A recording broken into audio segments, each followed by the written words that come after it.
రోజు బతుకుతాడు పోలీసులతో. ఏం పద్ధతి? దేనికోసం చేస్తారు? అసలు నేను చేసిన తప్పేంటి, నేను చేసిన అన్యాయం ఏంటి?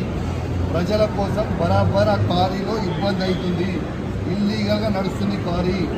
అది రేవంత్ రెడ్డి బేనామీ, సీతక్క బేనామీ, కడియం శ్రీహరి బేనామీ, ఎమ్మెల్యే నాగరాజ్ బేనామీ.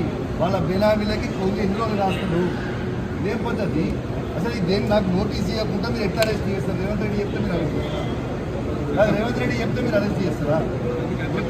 రేవంత్ రెడ్డి ఇదే కాదు కదా, రేవంత్ రెడ్డి మీ జీతం మీద రేవంత్ రెడ్డి ఇస్తారు కదా. ఇదేం పద్ధతి? ఇది పద్ధతి కాదు కదా. ఇదేం పద్ధతి? ఇది పద్ధతి కాదు కదా. ఇది పూర్తిగా అన్యాయం. రేవంత్ రెడ్డి గారు పెట్టుకున్న అక్రమ కేసు ఇది. కమలాపూర్ మండలంలో గుండే గ్రామంలో ఇల్లీగల్ మైన్ నడుస్తూ ఉంది.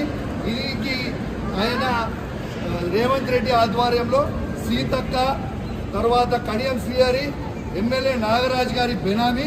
ఖచ్చితంగా నిలదీస్తాం, ఖచ్చితంగా అడుగుతూనే ఉంటాం, ఊపుకునే ప్రసక్తే లేదు. మీరు చేస్తున్న అన్యాయం.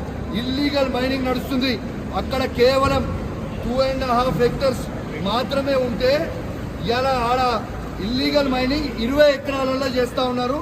గుండేడ్ గ్రామ ప్రజలందరికీ కూడా చాలా ఇబ్బంది అవుతా ఉంది. గుండేడ్ గ్రామ ప్రజలు మొత్తం కూడా ఇబ్బంది పడుతూ ఉన్నారని చెప్పి కూడా ఈ సందర్భంగా తెలియజేస్తా ఉన్నాను. ఆ ప్రజలు ఇలా హెల్మెట్లు పెట్టుకొని మరి చేసే పరిస్థితిగా ఉంది. ఇలా ప్రజలందరూ కూడా గమనించాలి.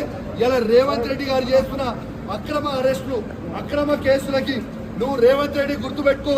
నువ్వు ఎన్ని కేసులు పెట్టినా, ఎన్ని బెదిరించినా భయపడేది లేదు. నీ సంగతి తప్పకుండా చెప్తాం. ఖచ్చితంగా ప్రజలన్నా చెప్తాం, ఖచ్చితంగా చెప్పే ప్రయత్నం చేస్తాం. జై తెలంగాణ, జై కేసీఆర్.